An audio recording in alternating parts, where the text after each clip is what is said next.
Salam damai sejahtera untuk kita semua. Di dalam 1 Korintus 9 ayat 25 berbunyi, tiap-tiap orang yang turut mengambil bagian dalam pertandingan menguasai dirinya dalam segala hal. Mereka berbuat demikian untuk memperoleh mahkota yang fana. Tetapi kita untuk memperoleh mahkota yang abadi.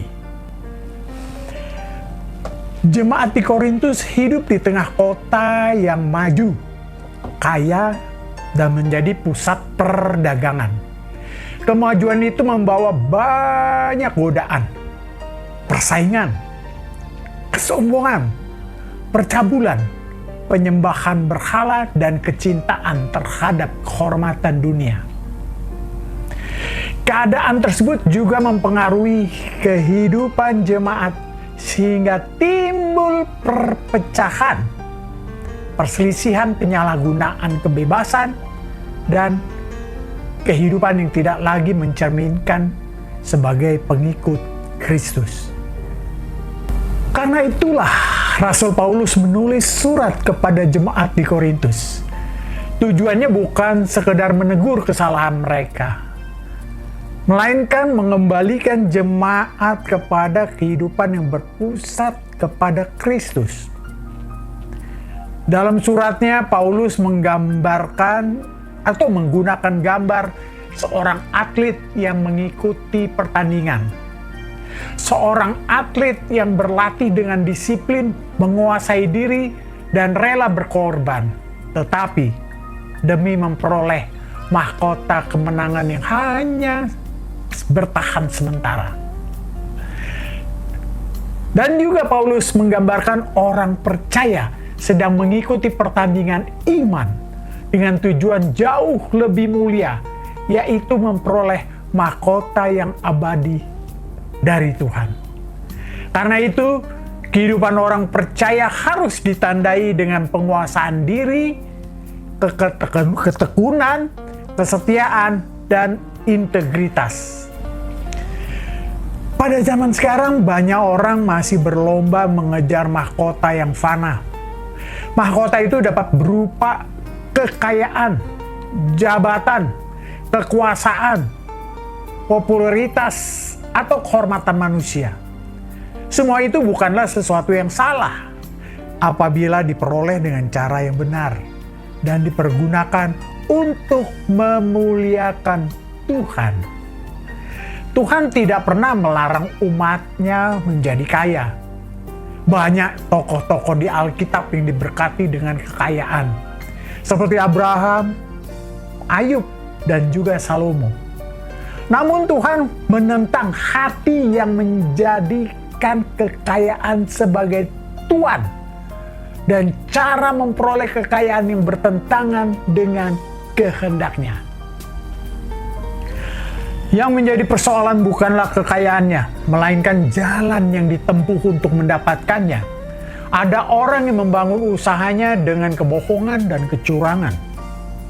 Ada pelaku usaha yang menyuap pejabat negara untuk menutupi pelanggaran hukum, memperoleh izin secara tidak sah, atau menghindari proses hukum.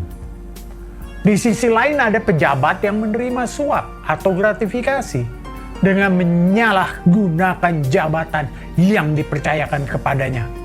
Bahkan tidak sedikit keluarga yang menikmati hasil dari praktik-praktik yang tidak benar itu, seolah-olah semuanya adalah berkat dari Tuhan. Firman Tuhan mengingatkan bahwa keberhasilan yang dibangun di atas ketidakjujuran hanyalah mahkota yang sementara. Semua keuntungan dunia akan berakhir, tetapi setiap orang tetap harus mempertanggungjawabkan hidupnya di hadapan Allah. Markus 8 ayat 36 sampai 37 berbunyi, "Apa gunanya seseorang memperoleh seluruh dunia, tetapi ia kehilangan nyawanya?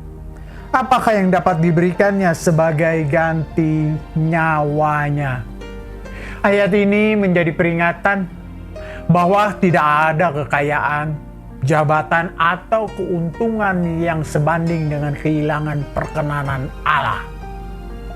Tuhan memanggil kita, orang percaya, untuk mengejar mahkota yang abadi. Hal itu berarti kita harus tetap hidup dalam kejujuran, menjaga integritas, serta taat kepada ajaran Yesus, sekalipun harus membayar harga yang mahal. Kita yang mempertahankan kebenaran seringkali menghadapi tekanan. Kita dianggap tidak mengikuti arus, tidak mau bekerja sama, bahkan dicap sebagai penghalang kepentingan kelompok. Di lingkungan kerja, di lingkungan usaha, maupun pemerintahan, orang yang menolak suap atau menolak melakukan penyimpangan terkadang justru disingkirkan.